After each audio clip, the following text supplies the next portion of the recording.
All right, welcome everyone. I'm going to get us started. So my name is Jessica Lehman. I am on unceded Ohlone territory in what's called Oakland, California. And I am delighted to be leading the Disability Organizers Forum. I know there's some familiar faces and some new folks as well. I should start with my visual description. I am a white woman with shoulder length brown hair. The sun is coming in behind me, so it looks a little funny. I have little silver hoop earrings, and the room behind me has a green wall and some pictures on the wall and some books on the other side. So for folks that aren't familiar with it, the Disability Organizers Forum is designed to support and expand community organizing in disability communities, to help folks do community organizing in their own areas so that we can really build our organizing capacity across the country. And so we typically have done a call a month or every other month. We had a bit of a hiatus, and so we're now coming back together. And our calls cover key issues as well as organizing strategies. I'm gonna mute everyone because I'm hearing some background noise. Okay. We often really focus on the intersections of ableism, racism, ageism, and other forms of oppression. So we do a different topic each time, and some of our past topics include how to get out the vote, anti-racism and disability organizing, using media to amplify your work, home and community-based services legislation, immigration and disability, and a lot of other topics. And we're always open to new ideas, things that are really important to grassroots disability organizers. So please reach out to me if you have an idea or are interested in getting involved. And the Disability Organizers Forum is a project of the National Disability Leadership Alliance, NDLA, which is a national cross-disability coalition led by disability groups that are run by people with disabilities. And the idea is to really build our voice on a national level to shape national policies, politics, media, and culture. So I want to invite folks to get involved with the Organizers Forum by joining the listserv, which is disability organizing at googlegroups.com. So you can go to Google Groups and search for disability organizing, and it should just give you the option to join. And putting it there, and you can just go to www, oops, only 3 W's, not 4, googlegroups.com. And we're also on Facebook at Organizers Forum, 2 words. And so you can join there to stay in touch. The listserv does not have a lot of traffic. It's basically information about upcoming calls. And then we try to send out transcripts of the calls and recordings afterwards. All right. So I wanted to invite folks who have been here before to say something about what the Organizers Forum is. And I want to invite Herschel Jackson to say a couple words, because Herschel has been involved for a while.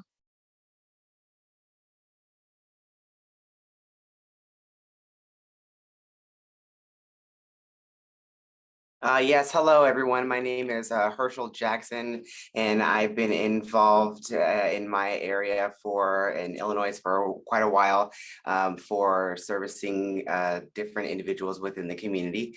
And yes, I have been heavily involved in these forums and myself locally as well, for quite a long time.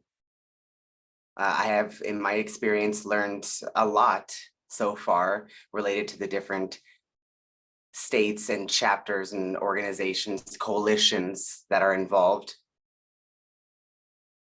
and also being able to build our advocacy and support for other organizations, including our own locally. So again, thank you for having me. It's a pleasure to be back, and I'm happy to continue my contributions here. Thank you so much, Herschel. We're glad to have you and appreciate you sharing that. All right, so a word on access today. We really try to embody the value of collective access, which means access is not an individual accommodation that people should have to ask for, but should be all of our responsibility to make things as accessible for everyone as possible. Also recognizing that sometimes there are conflicting access needs, and so we will work that out together. So we do have ASL interpreting that will be spotlit the entire time. If there's any issue with the spotlighting, we will pause the call to make sure we get that fixed. We also have captioning, and if that is not showing up for you and you would like it to, if you go to the bottom of your screen, or if you're on a smartphone, it's often in the top right corner where you have more or options, and you can choose captions and show captions. If it's up and it's distracting, you can do the same thing and hide captions. We also have an external link if that is preferred, and I will put that in the chat. Thank you to our captioner here from 2020 Captioning. So we do have the chat, which I know is a very accessible way for some people to participate, to share comments or ask questions.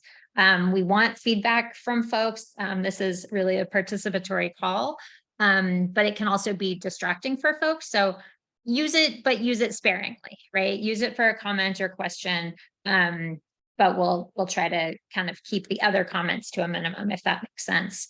And if it is distracting to you, you can go to your Zoom settings and just turn off the chat. And if you need help with that, you can put a private message to me, and I'll help with any tech or other access issues. And anything that gets in the chat, I will, well, yeah, most things I will read out on the call. I say most things. Sometimes there are just people saying, oh, I really liked that. I might not read all those things out, but any questions or comments, we'll be sure to share to make that accessible. Okay, anything else? Oh, also on access, please remember, I have to remember to speak slowly and clearly and say your name before you speak. And be as present as you can, right? People have a lot of things going on, but because this is about organizing, it's about really connecting and building relationships with each other. You know, be here in whatever way works for you. Turn on your video if you're comfortable, mute if you have background noise, and jump in when that makes sense. Someone says the captions are very delayed for some reason. Let me check on that. Oh, I am seeing that too. I don't know why that's the case. Captioner, is there anything to do about the captioning delay?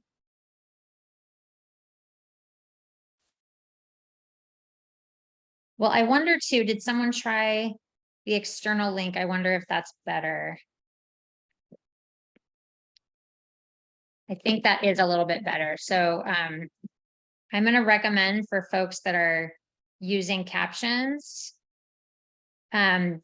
use the external link. Otherwise, you will get the information, but it will be a little bit behind. Yeah, our captioner is saying it's a Zoom thing. I don't know why that's happening. Apologies. But hopefully the external link will work for folks to get the information. Okay, let me get back to my notes. Okay, I think I covered access issues. I'm going to ask our co-planners and speakers and interpreters if there's anything I forgot. Please jump in. Let me know. Don't want to skip any important access items. Okay, so on that note, I'm excited to move into the topic for today, which is about increasing the asset limit for SSI at the federal level. And I'm not going to say a lot about the topic because we have folks from United Spinal leading it today. So I'm delighted to introduce Steve Lieberman, who uses he, him. And Steve is the Director of Advocacy and Policy at United Spinal Association. And so Steve and colleagues have been working on this issue, and it's really getting some traction. And And he said, hey, let's do a call about this and get folks mobilized around the country. And I said, that sounds perfect.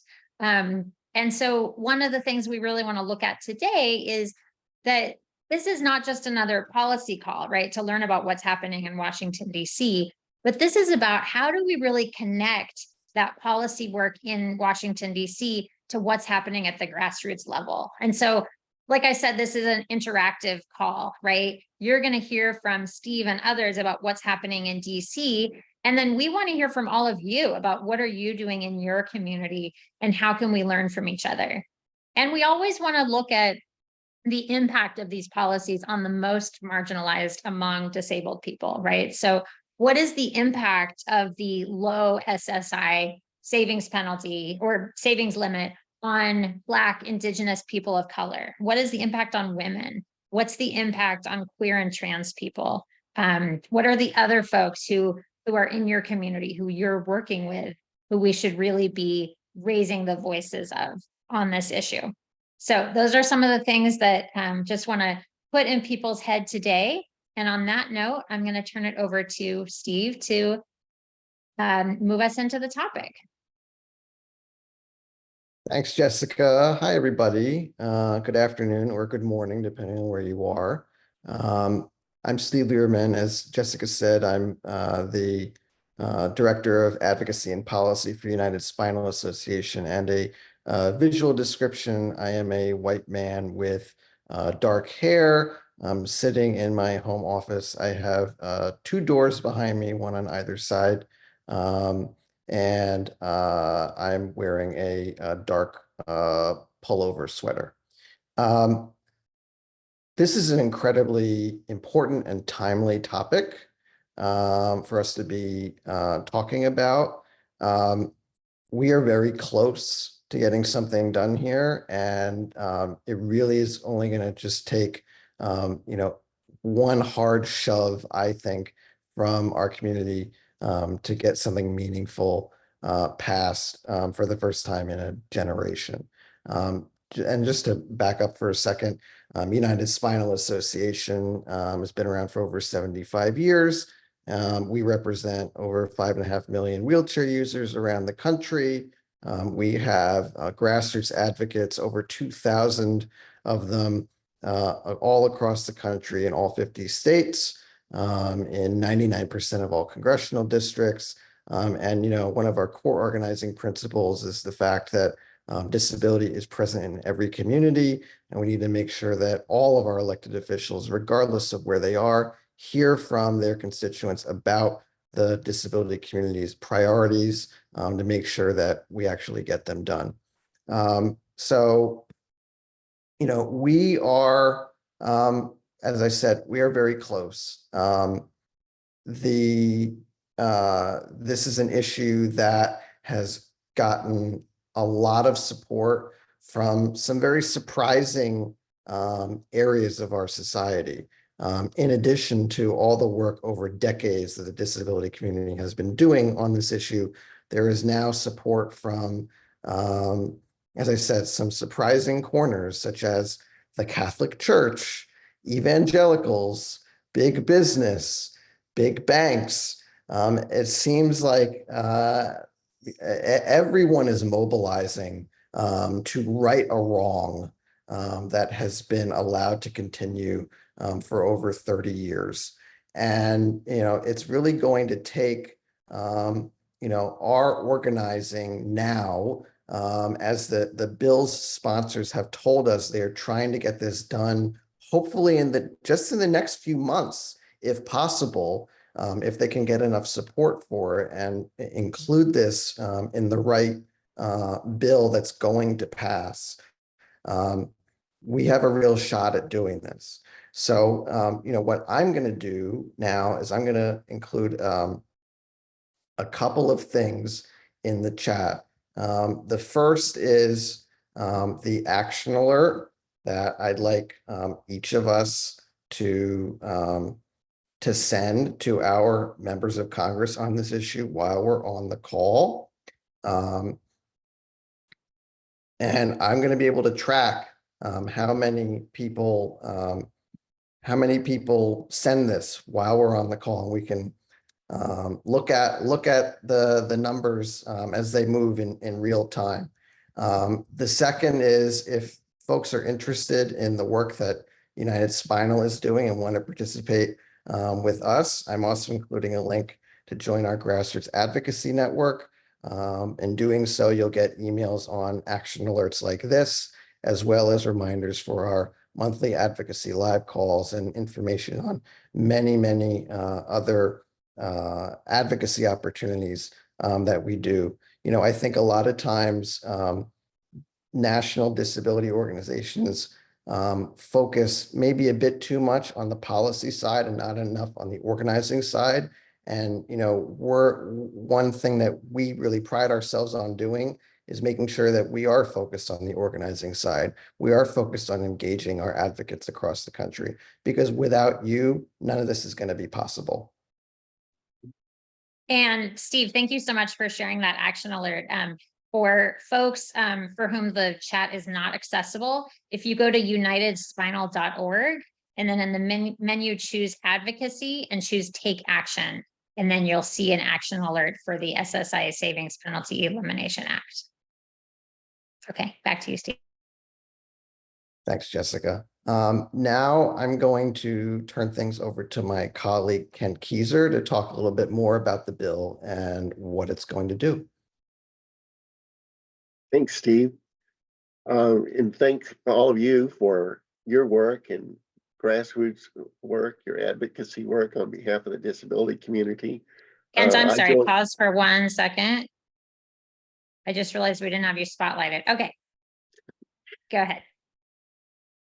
Thanks for all your work that you do on the grassroots level. It's imperative, as Steve pointed out, that's the bread and butter of United Spinal. We operate through our chapters and our members throughout the United States. So I commend you on your advocacy and thank you for that. I joined the disability community in 2007 when I sustained a spinal cord injury. I'm a sort of vintage baby boomer, white guy, no hair, wearing glasses and a gray sweater. And my background is blurred because I got 2 windows behind me. But the Social Security Income Program, or SSI as it's more commonly known, plays a vital role, as we know, in the lives of millions and in our nation's economy as well. And that's an important point that we'll get to later. But with some needed updates that you've already heard a little bit about, it can serve individuals, families, and the economy much better. We're going to hear some personal accounts about how this vital program impacts individuals, but I wanted to give you a macro look at the profile of SSI recipients. And some of these, when you contact your members of Congress, are statistics that they may not be aware of. And I think they're very telling about who this program serves. SSI is not that well known of a program, and the more we illuminate who benefits by it, I think the more support it can gain on Capitol Hill. Not that people aren't unaware of it, it's just good to remind them. These numbers are taken from the 2022 annual Social Security report. The majority, 52%, are female. 13% are under age 18. 56% are aged 18 to 64. And 31% are aged 65 or older. Very telling, most of the recipients, 85%, were eligible on the basis of blindness or a disability.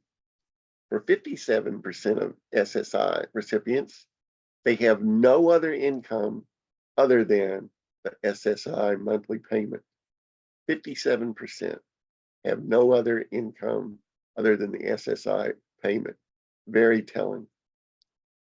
34% of SSI recipients also receive Social Security benefits.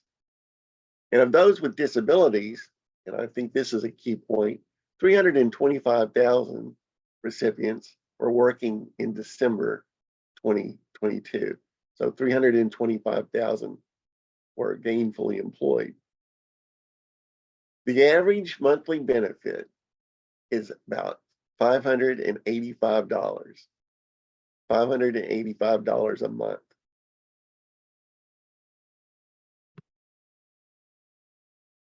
There is no question that SSI is crucial for the 7.6 million beneficiaries who are disabled, who are children, working age, or seniors who have little income or assets. And it's that asset limit that I want to focus on with you today. Since 1989, maybe some of you weren't born then, but by then, in order to be eligible for SSI benefits, an individual's assets have to be limited to $2,000 for an individual, or for a married couple to $3,000. So you can't have any cash benefits other than $2,000, no more than $2,000. If you're married, no more than $3,000. This morning I was watching the Today Show, and they had a story on the Super Bowl.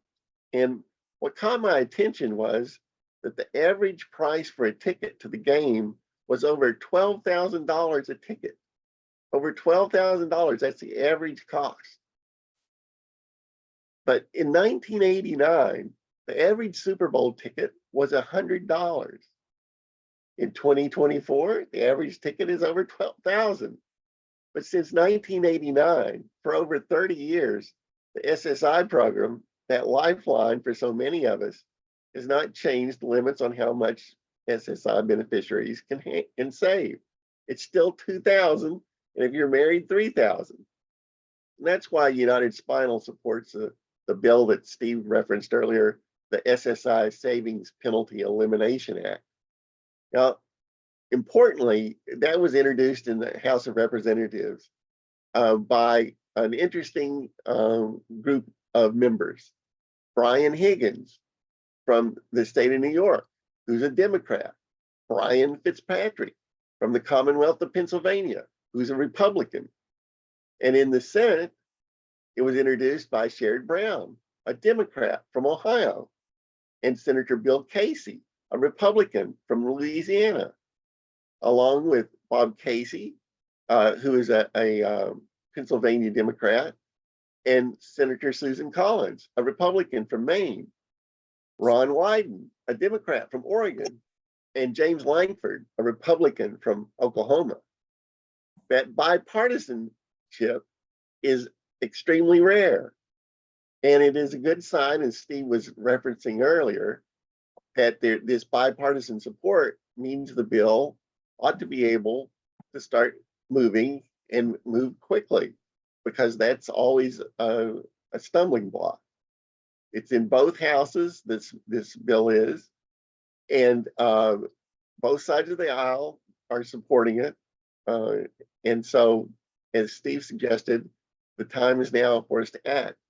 And he also said the aim is to include this legislation on some legislation that must pass, so it would become part of that bill. I have a question. I just joined the meeting, but I don't know what we are talking about here. I just joined. We're talking about raising the asset limits for SSI beneficiaries, and this is a legislation that will accomplish that. Oh, okay. Thank you. Okay. And I was just getting to the pertinent part. The bill would increase the outdated limits of $2,000 for an individual and $3,000 for a couple to $10,000 for individuals and $20,000 for couples. And it's important to note, if you were married, you didn't get assets of $4,000, or you don't get assets of $4,000. So it's really a marriage penalty. But this new income limits, or I'm sorry, new asset limits would remove that, and you would get double what an individual would get. So there's no penalty for being married under this bill. And if you have a problem with that math, let me go over it again with you when we get finished here. And as Steve pointed out, it's not just both parties or both houses of Congress who want to increase those asset limits. A study by JP Morgan Chase and Company suggested that the current asset and income limits on federal benefits for people with disabilities create barriers to labor force participation and in accumulating savings. Per the study, updating asset limits for SSI, such as this bill would do, would, quote, expand economic opportunity and mobility for people with disabilities, unquote. And give you some idea of the scope of the support out there that Steve mentioned, over 300 organizations, including AARP, the U.S. Chamber of Commerce, Microsoft, the Bipartisan Policy Center, the ARC of the United States, Steve mentioned Catholic Charities, and more are joining the effort. But we need your voice too, and those in your networks. With all the support for this crucial update this year, let's work together to make this bill become law in this session of the Congress. There's a marriage penalty act that prevents people who have disabilities from preventing them from getting married. No. Thank you so much. I'm gonna ask folks with questions to hold them for just a minute. You can put them in the chat or raise your hand on Zoom. Thank you for highlighting the Marriage Penalty Act. And Glenna responded in the chat, if the asset limit is increased, the marriage penalty would shift. Thank you for that. Like, I'm sorry, hold on one yeah. second. Want to share what's in the chat. Comment about people listening to constituents. A lot going on here. Difficult living in a society that has been pushing for wrong ideas. Steve says, so far, 4 of us have sent in the action alert. All right. And there are, how many people do we have on the call? We've got 33 people on the call. So more people, go ahead and fill out the action alert. Steve, maybe you can put that in the chat again. So let's go ahead and hear the question from Glenna. Yeah, I can definitely see how both sides have are willing to sponsor this because it's not actually increasing the SSI income amount. But what is the financial price tag with this bill? Because it they'll probably have to do like some admin updates or outreach on it. Like, is there like a price tag attached to this particular concept? I'll have to check on that, but it would be minimal. And the cost would be offset by the point that the Chase study said, people participating more in the workforce, paying taxes, that kind of thing. But good question. I'll check on that for you. Thank you. All right. And then we had another question. Did I just lose it? Pardon me 1 second. Okay. So this is for Kent or Steve. Leonore from the National Coalition of Latinxes with Disabilities asked, can you provide some background on how this affects the disability community in U.S. territories, specifically Puerto Rico? And if there are issues to this in the proposed bill, how can this be elevated? Another good question. And I would think it would be program wide. So if you're eligible for SSI, it would apply to all beneficiaries. But we do need to double check that, because again, it's not a government outlay other than the admin cost that you pointed out, or you pointed out earlier. But it's just allowing people to gather more savings for emergency situations that we all have, and we know they're going to come. And $2,000 or $3,000 is not a lot if you have a major health scare, your car breaks down, all of those things. And that's just the daily happenstance of living. So it's not an outlay of government resources. It's more allowing the individual to take care of their own lives, which is a noble goal that why both sides support it. Great. Thank you so much for all of that, Kent. I also wanted to highlight, so I had talked to folks at Justice and Aging, another organization that's doing a lot of work on this bill. And Tracy Groniger is their is the person heading up their economic security work in Washington, D.C. And she was talking about the impact on older women. And Kent was saying that a majority of people are women. I don't have the exact statistic here, but between the increased proportion of women who get SSI and of older people, there's a lot of older women, and particularly older women of color, who rely on SSI. And I found a great piece from the National Women's Law Center, also talking about this, saying SSI supports older and disabled women with very low incomes. Improving SSI would advance gender, racial, and disability justice. And I'm going to share that link in the chat, and we'll send that out later. But really recognizing the impact on certain communities. And this article also talks about the people that are less likely to have any other sources of income or other safety nets, right, where SSI is really critical. And there's all of these other issues coming up related to SSI, related to poverty for people with disabilities. And we know that's part of why organizing is so important, right? This bill will change the asset limit, which would be huge, but is also not everything, right? We know we need to increase the monthly payment. We know we need to, fix every other program. We need to make it so that we don't have to constantly fight for SSI, but it's built in to continually go up. But the more power we can build out of this effort, right? Getting people involved so that they're ready to fight on the next thing, that's going to be really important. So on that note, and somebody echoed that just now. If you are disabled from birth and cannot keep a job, SSI is only income and is laughable in this economy, especially if you don't have enough quote unquote work credits to get SSDI. Thank you for that. All right, so our next speaker is Ligia Montano, who actually couldn't be here today. And so I did a pre-interview with her that I'm going to show a recording of. So let's see. Okay, so Ligia Montano is the organizing director at Senior and Disability Action. Full disclosure, it's where I used to work. She's an incredible organizer who has been organizing SSI recipients and other disabled people and older people for many, many years. And so she talked about why it's important to build power on a local level and how to get people involved. So let me go ahead and share my screen to do that.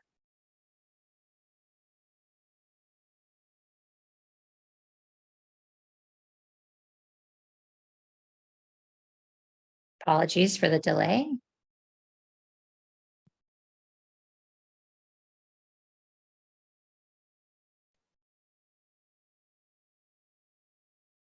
Okay. So Whoops. I just realized I turned the speed up. You probably don't need that. Let's do normal speed, maybe.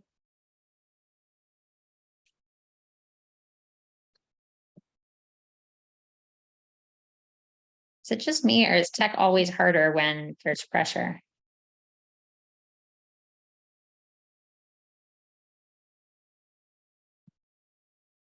Okay, let's try this again. So we talked for about 20 minutes, and so I'm going to show a couple different clips. And here she's talking about, I think she's talking about what's happening in California, where she's organizing, that they've built a coalition called Californians for SSI, and that California adds on a little piece called SSP, the supplemental payment, recognizing that California has such a high cost of living. And so the coalition has really had to fight to restore cuts in the SSP and try to get it raised a little bit because it's so hard to get SSI raised on the federal level. Okay, here's Ligia. Our coalition is the California for SSI, and the COLA that I'm referring to is the cost of living adjustment. Used to be that in the past they would the state grant would have the cost of living adjustment for the whole grant. And in the past, with the one time that we were able to get the cost of living adjustment reinstated for 1 year, it was just in the state portion, which is the smallest portion of this grant.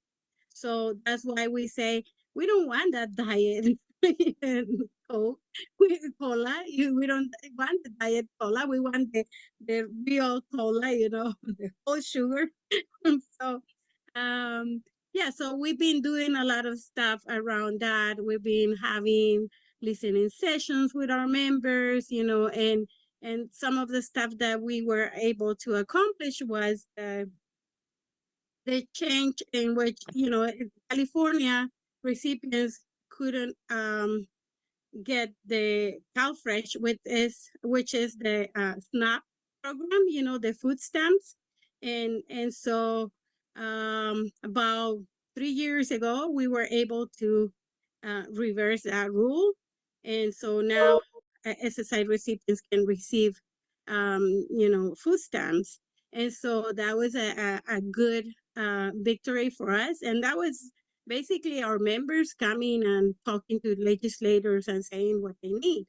And, you know, nothing beats the stories, the personal stories of members, you know, because they are the ones that are suffering. They are the ones that know their situation better than anyone else. And also is the most authentic voice when it comes to advocate for something, for a change, for a big change, or a small one, you know.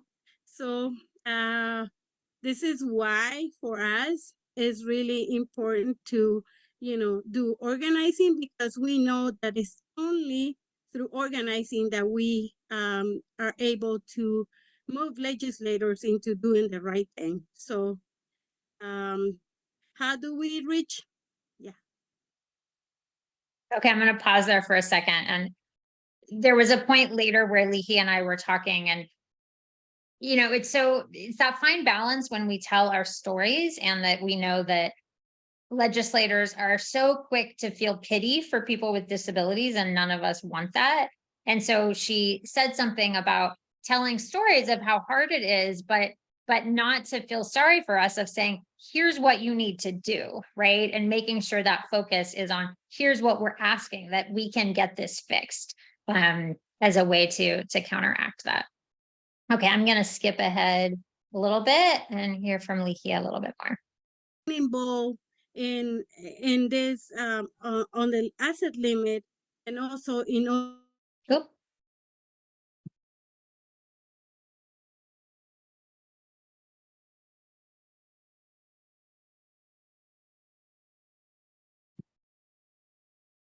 and so that's why we do it. It's not because it's federal, it's gonna be easier, or it's a state is gonna be you know, more people getting involved. It's because all of these issues combined are affecting people, and all of these issues combined can start helping us building our own power, you know, through advocating for the changes.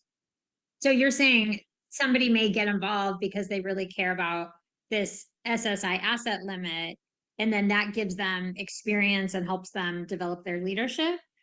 Yeah, we actually have members, you know. I remember you know, some people that I brought to Sacramento, you know, and it was their first time going there, and they got so excited, you know, and they were so nervous. They wrote their message, and they start reading, and then in the middle of it, they didn't need the paper anymore. They just, start talking about their own experiences and how they feel and how this changes, in the grant would secure them to get better food or even better shoes.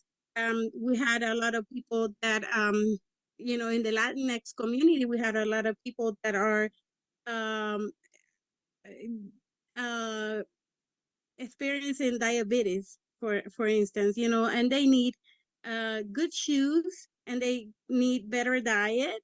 And so in one of our advocacies to reverse that rule on the cash out, as I said before, that they were unable to participate on food stamps, they were talking about this. They were talking about, how is to have diabetes and not being able to afford better food or have shoes that will help you take care of your feet, and so these important issues really create, it's not just about, moving our legislators, but it's also about how this is empowerment for a person coming and share that story, and also connect with other people that have similar issues than you have, and understand that by doing this, you are collectively changing something. You are collectively making a huge change, not just for you, but other people that are in the same experiencing the same issues that you are. So yeah. All right. I find Lihia so energizing. Oh, let me wait for our interpreter.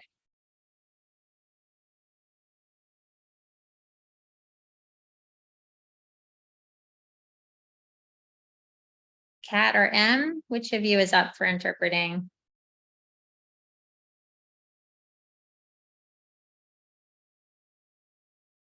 Sorry, folks, we're gonna pause until we get interpreting back. There we go. Thank you. Okay.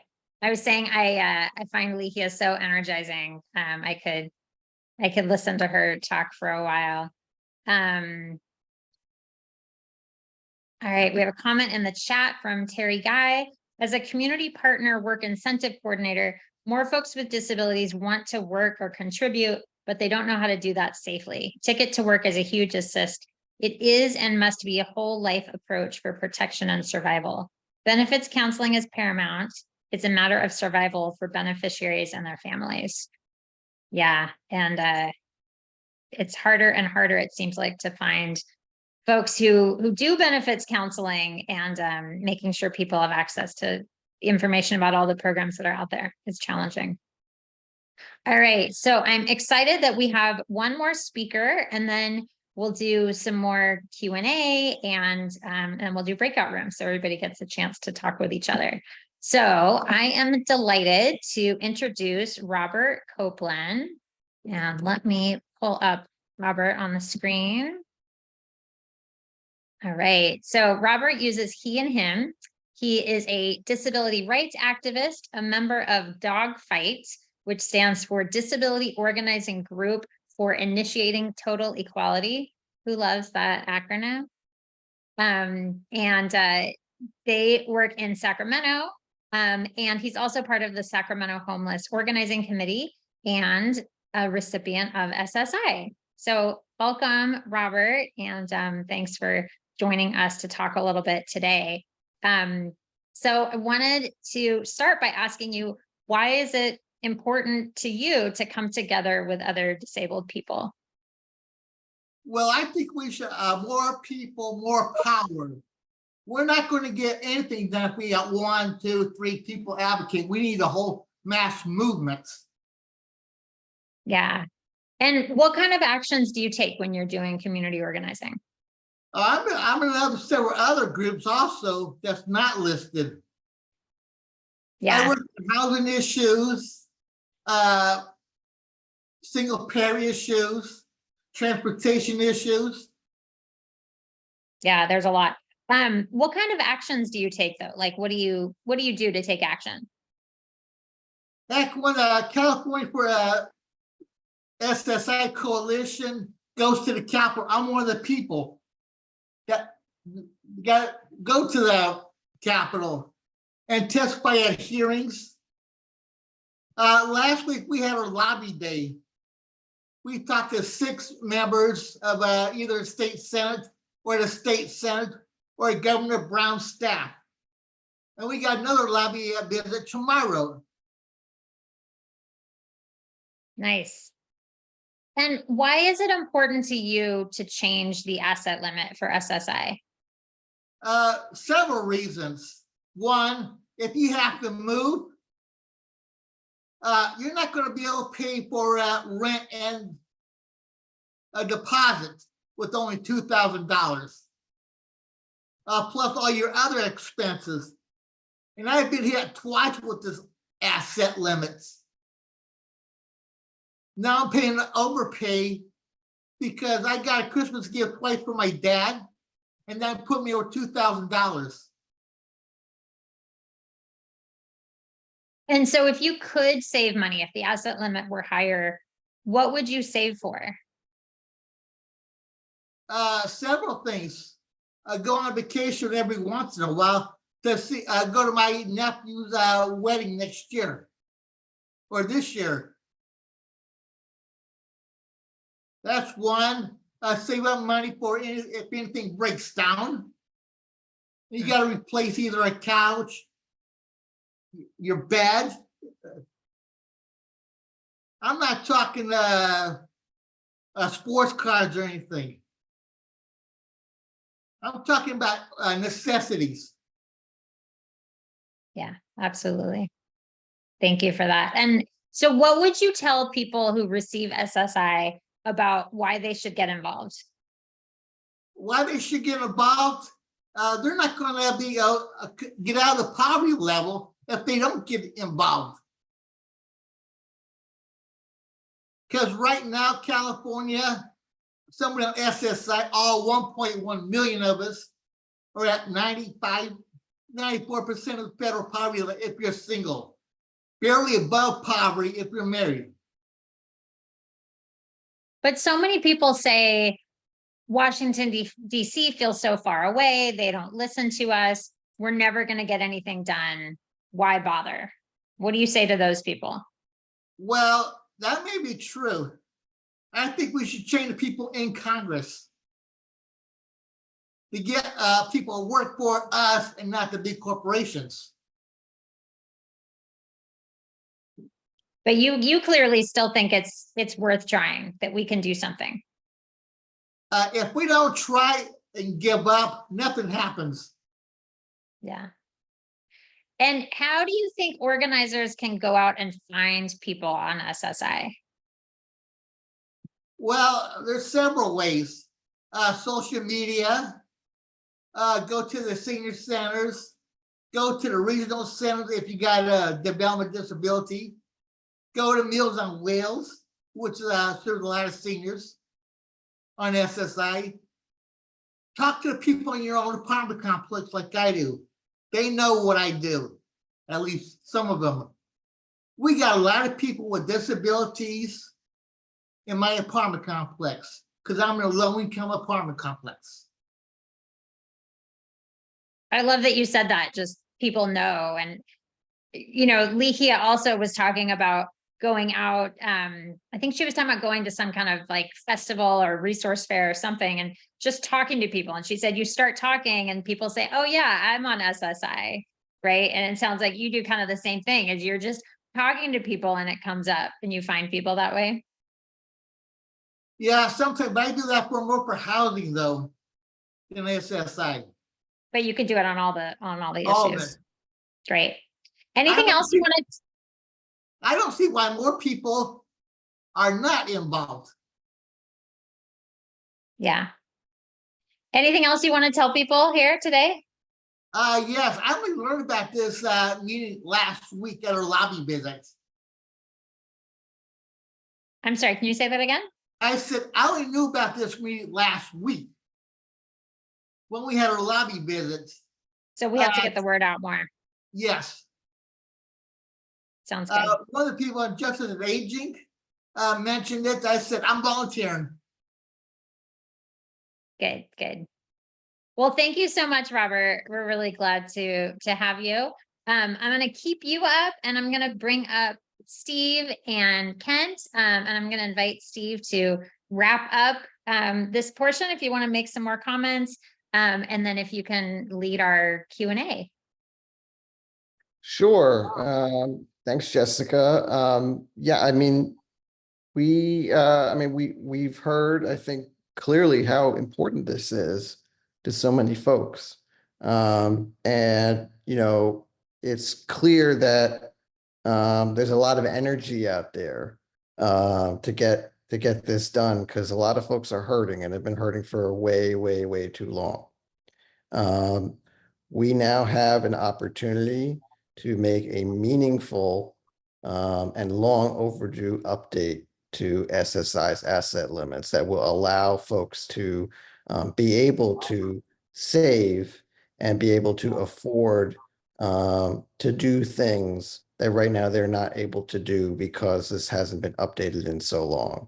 And so, you know, if whether you're talking about, you know, having to replace a refrigerator or upgrade your transportation or do, you know, something meaningful that costs a little bit of money, but right now you're prevented from doing it because this asset limit has stayed the same for so long, to be able to plan for emergencies and not face the prospect of seeing those SSI benefits taken away. The fact that we now have such a large coalition of organizations and members of Congress and individuals out there that are mobilizing in support of this, we have a real chance of getting this done. And it's just going to take one big hard shove from our community to get our members of Congress to support this, to get this across the finish line. And when you think about how folks who are multiply marginalized, who are relying on this and haven't been able to get this update, how it's affected them and hurt them, this is only going to benefit them. And it's going to ensure that our community is more protected than it is right now. So let's get this done. I mean, we just have to get as many people as possible that we know to send these messages to our members of Congress in support of this. When they see, given that we're talking about the disability community as a whole, we're over a quarter of the population.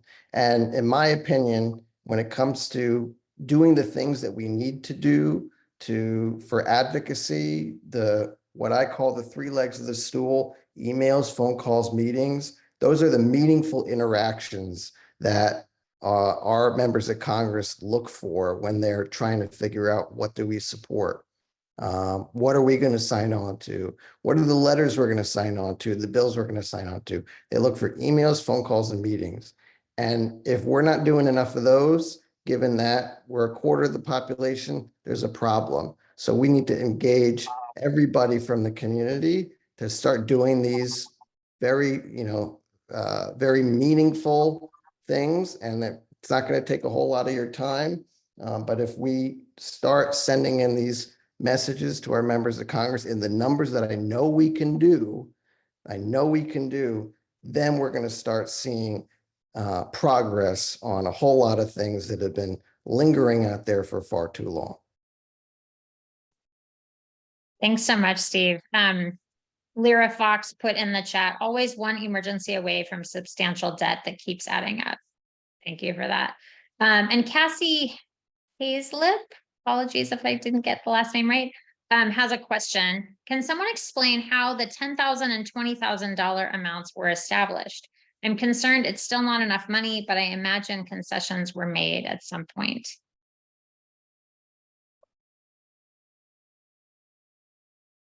Kent, do you want to take that? I will take it and tell you I have no idea. That's a darn good question. I did check on the CBO cost estimate, and that hasn't been done yet because the bills haven't really been considered by committee yet in either house. Again, they're just looking to tack it on to a must-pass piece of legislation. But good question about the income. One point that I would tackle on there is included in the bill is that the $10,000, $20,000 numbers are going to be updated for inflation every year. So we're not going to have the same problem that we've had since 1989 going forward. Every year, those numbers are going to go up based on inflation. So we're not going to have this problem that we've had of the number stays the same, but then the cost of living goes up.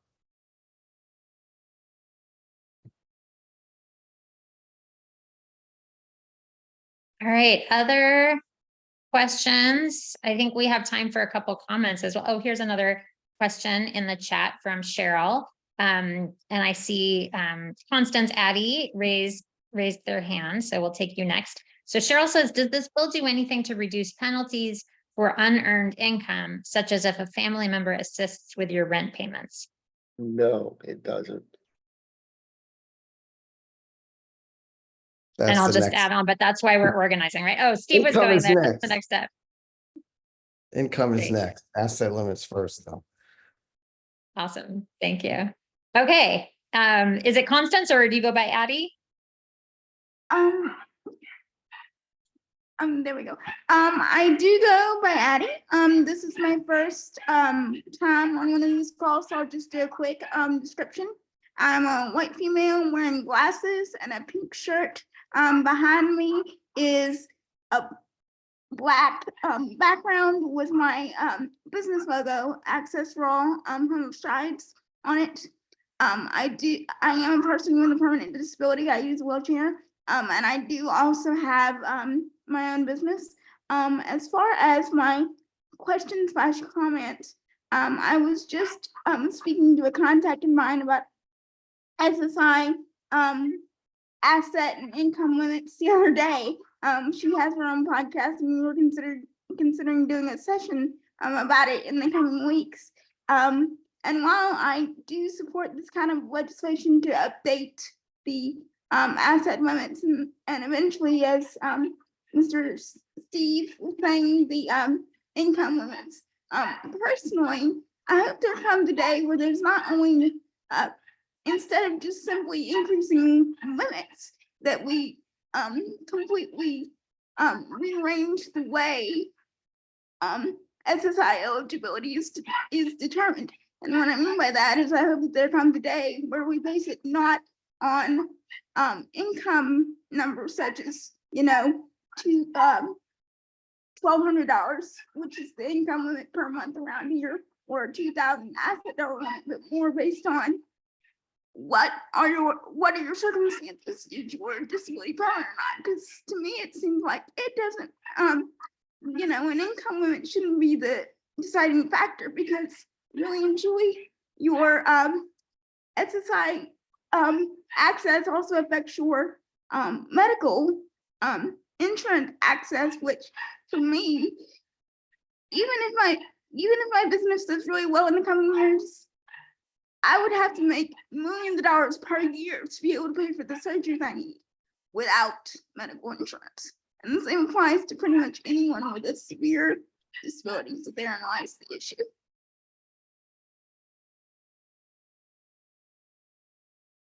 Thank you, Addie. Anyone want to respond to that?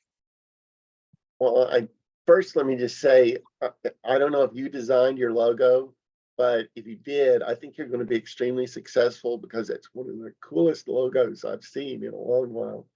Secondly, your point's well made, although I would think that the idea behind the complement of Social Security programs is that SSDI would be the one that would take over for the situation you described. And that would be the long-term solution. SSI viewed as a supplemental program, as its name indicates. So it's not intended to be a base program, but sort of a lifeline when all else fails. So that's how you want it, or Can I- how we want to view it. That's how Congress views it. I got you. Well, just so you know, as far as the logo goes, I did not design that. This is actually an update on my original logo, but the gentleman that designed it is also a person with a disability who has his own. Oh, it's really neat. And so the logo that we're talking about is in pink and blue, and it's a person in a wheelchair with like kind of wavy, squiggly lines. There's the spokes of the wheel look like an S. So do the legs of the person. And then there's like a blue kind of squiggle on top that kind of signifies motion to me. So yeah, it's really beautiful. All right. Thank you, Abby. All right. So we're going to do some breakout rooms so everyone gets a chance to talk with each other. And we have a few questions that we're going to propose folks talk about, but these are pretty open. And I put the questions in the chat, which will stick with you all as you go into breakout rooms, so you don't have to remember them. The questions are, how do we reach more SSI recipients to build the movement, right? Especially as has been pointed out, we need to not only win this legislation, we need to do a lot more to SSI and other programs. So how do we reach more SSI recipients? How do we also broaden the organizing to the rest of the disability community and beyond? What do you do that works, and what challenges do you face, right? Let's share some ideas with each other. Here's how I find people. Here's where I'm running into trouble. Can you help, right? And then how can SSI organizing help you build power at a local level? Okay, so we're going to give everyone about 10 minutes in breakout rooms. I think that should work. Yeah, we'll shorten our wrap-up time. We should be okay with that.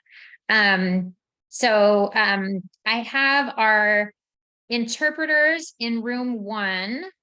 Can anyone who needs ASL interpreters either go ahead and let me know or put it in the chat? And anyone who wants captioning, we will keep you all in the main room. So go ahead and let me know that as well. Changing the map. Actually, what I'm going to ask you all to do. So Herschel, I have you in room 1. If anyone else wants to be in room 1 with the ASL interpreters, please let me know, and I'll move you. For anyone that wants captioning and for our captioner, Zoom is going to move you automatically, but what you can do is just hit leave breakout room, return to the meeting, and then you'll be in the main room and the captioning will continue there.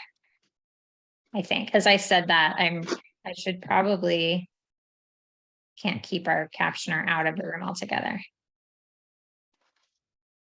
Okay, everybody ready? 10 minutes to go talk with each other about how we can organize around SSI, and then we'll come back and hear what new things folks talked about. So here you go.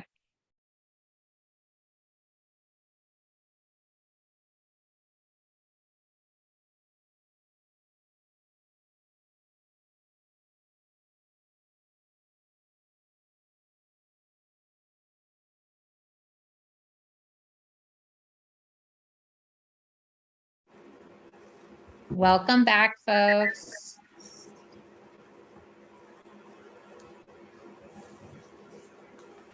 All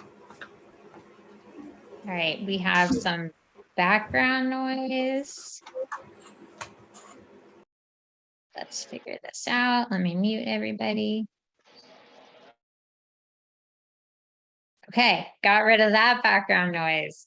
All right, so instead of doing report backs by group, I want to just invite people to raise your hand and share a little bit about something that came up in your group, something you heard, something that you're thinking about on one of these questions about how do we reach more SSI recipients? How do we reach other people in disability communities?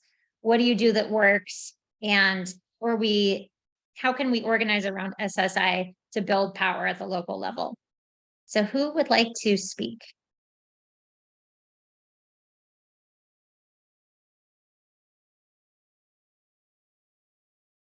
You can raise a physical hand or your Zoom chat.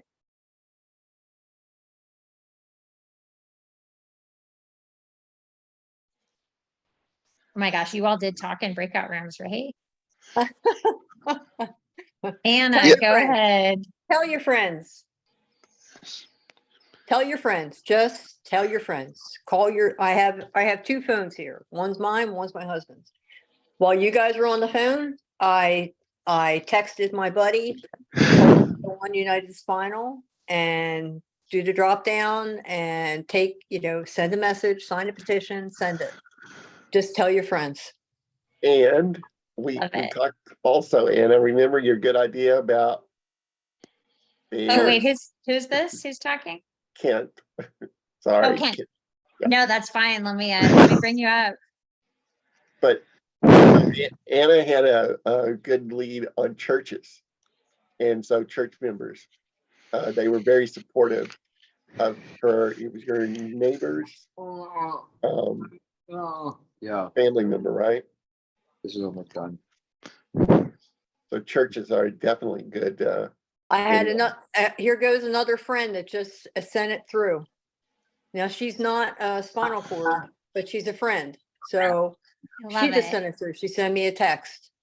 So it'll be a wave, a little ripple effect going across the country. If everybody just tells a friend, do it, do it, do it. I love it. And that it's somebody who may not know about the issue, but they know you. That's right. And so if you say Yeah. this is important to me, and then they're going to do it and they're going to learn about it by doing it, then they may Yes. tell someone else. Yes, That's that's right. awesome. And not many people know. Non disabled people do not. Able bodies, I guess, they don't know. Yeah. Thank you, Anna. I really appreciate that. All right. We're going to go to Laddie next. I'm Laddie. I want to sign up. How do you do that? For the action alert. Is that what you're asking about? Yeah.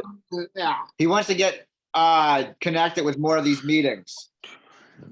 An advocate group that he's involved with, and put him in touch with this group. And I recognize one other person in the group, but regardless, he's curious about how to connect with the community and how to become, more active with all you. Basically, this Okay, group. great. Thank you so much. So for the Disability Organizers Forum, there's two things I want to invite folks to do. One is to sign up for the listserv. If you go on to googlegroups.com and then search for disability organizing, all one word, you can join that way. I can also add you to it. So if you want to be added, put your email in the chat or send it to me and I can add you there. I am also putting my email in the chat. It's jlehman7, JLEHMAN, number 7 @gmail.com. You are welcome to email me there and I can add you to the listserv. And I'll let Kent or Steve say more about how to get involved with United Spinal. UnitedSpinal.org. United Spinal, one word, .org. And you go to membership, and it's easy to sign up. And depending on where you live, there may be a chapter close to you. And I'll let Steve respond to that. Yes, and so I put in, this is Steve, I put in the chat how you can fill out a very short form for more information on our advocacy programming specifically. If you join our grassroots advocacy network, again, in the chat, I put the link. It's unitedspinal.org/grassroots-advocacy-network. And if you fill out that short form, you can get plugged into all the things that we're doing at the state, local, and federal levels, including our many advocacy opportunities and meetings, such as our monthly advocacy live calls, our working group calls, our virtual advocacy day, and our role on Capitol Hill. Many opportunities for people to get involved and participate in the many, many things that United Spinal is doing. Awesome. Thank you. Okay, last comment from the breakout rooms from one of our speakers, Robert Copeland. Well, I think Wendy had a great idea. Media. You want to say more about that? How do you use media for organizing? Contact your news stations, make a press release or something. I'm not sure quite how yet. Great. Thank you so much. All right. Well, sadly, we are at 24 past the hour, so it is time to wrap up. I want to send huge thanks to United Spinal for co-coordinating this call, specifically Steve Lieberman, and also thank you to Kent Kieser and Robert Copeland and Likia Montano for sharing your knowledge and expertise and insights on this call. Thank you to our interpreters, Kat Ridley and M. Medina, and our captioner, Sarah from 2020 Captioning. And thanks to everyone for being here. We haven't met in a while. We are going to be doing some work on the Organizers Forum to figure out what are the topics people really want to hear about this year, who's interested in helping out, and what day of the month, or should we do every other month, is best for people. So if you are interested in any of that, please put a note to me in the chat or send me an email, and I'll be sending out some kind of simple survey to get some comments from people on that. So on that note, I want to turn it over to Steve to wrap us up and mention any next steps that you may have. Yeah, thanks. Thanks, Jessica. This has been great to connect with all of you and get the message out that we have a great opportunity right now to do something very meaningful for folks with disabilities, in particular those with SSI. We are very close, I feel, to actually getting this done.